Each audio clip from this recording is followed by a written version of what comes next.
Hey you folks, it's Paul here from Wexford Wild Valley Honey.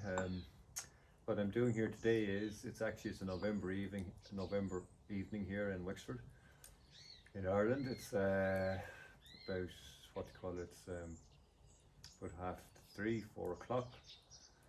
So the sun has gone down because it's heading towards the short stay of the year. But anyway, what I have here today is I have a bucket full of crystallized honey. In other words, the honey has gone hard. All honey does that, but natural honey especially does that.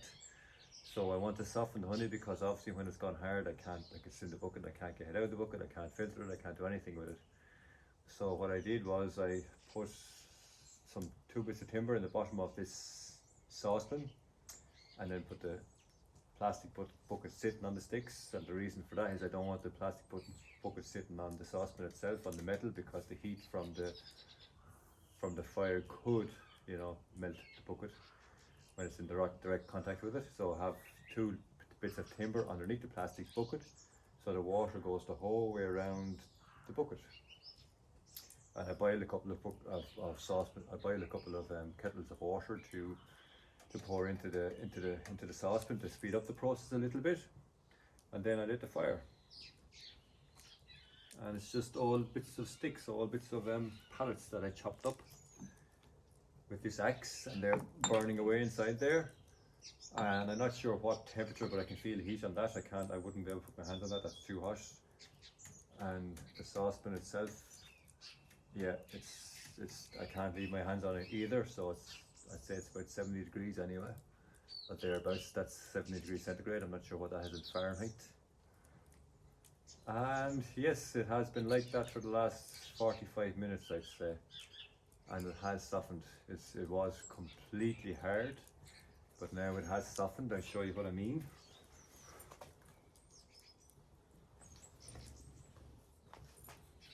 A little bit closer.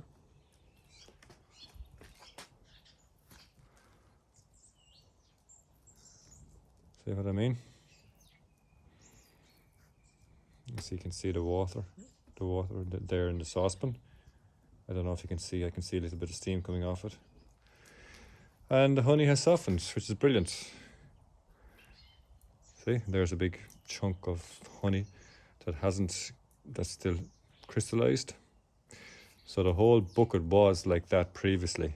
It's just hard, rock solid. So this is a kind of an old-fashioned way of doing it, maybe.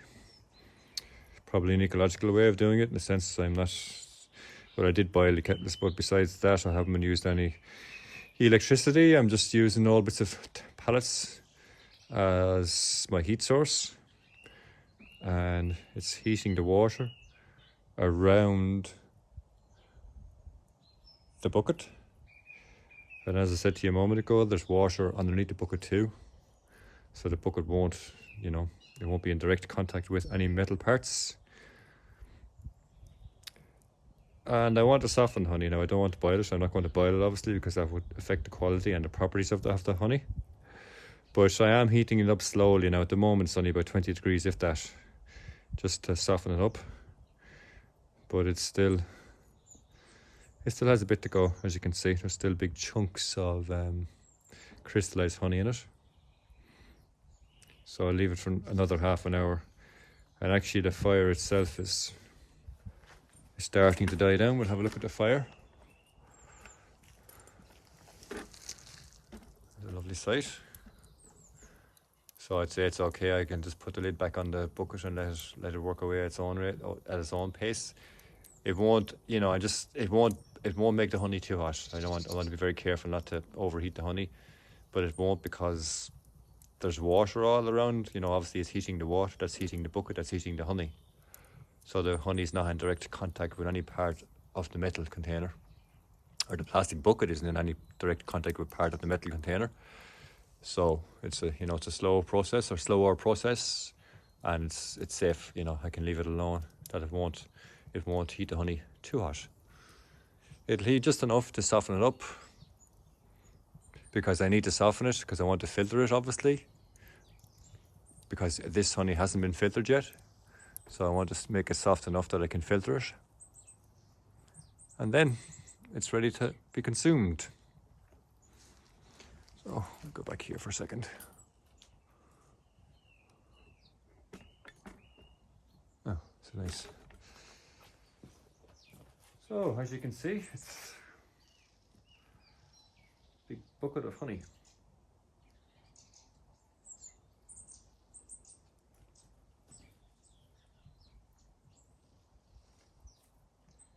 And I just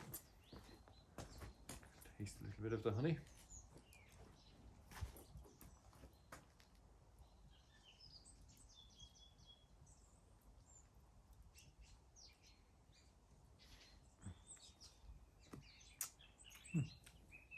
That's lovely. Yeah, but it's like it's only barely lukewarm. So that's fine. I can leave that alone and come back to it. Just let the fire work away there of its own heat, and I'll take it in half an hour or so.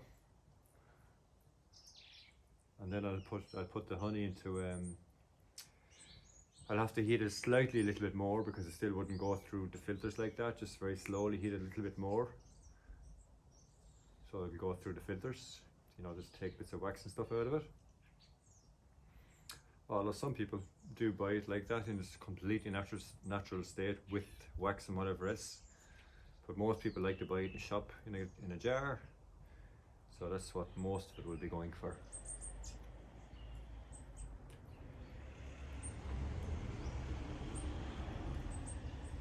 Now, there we go.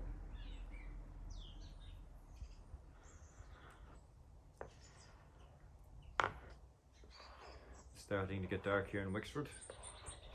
I can hear the birds here behind me. There's a bird feeder behind me and the birds are feeding. But it'll be dark in half an hour or so they'll be going to their beds as well.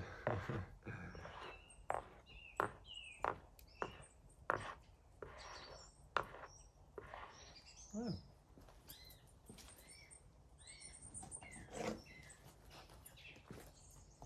So I leave that there just to protect it, make sure nothing falls into the honey.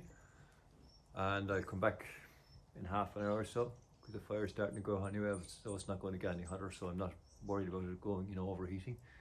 But the radiant heat from the stove itself and from the water itself will keep the honey, keep the honey warm and keep it melting from like a solid. It would keep the honey going liquid for a while longer. So I hope you enjoyed the video. Please like and support, and see you in the next video.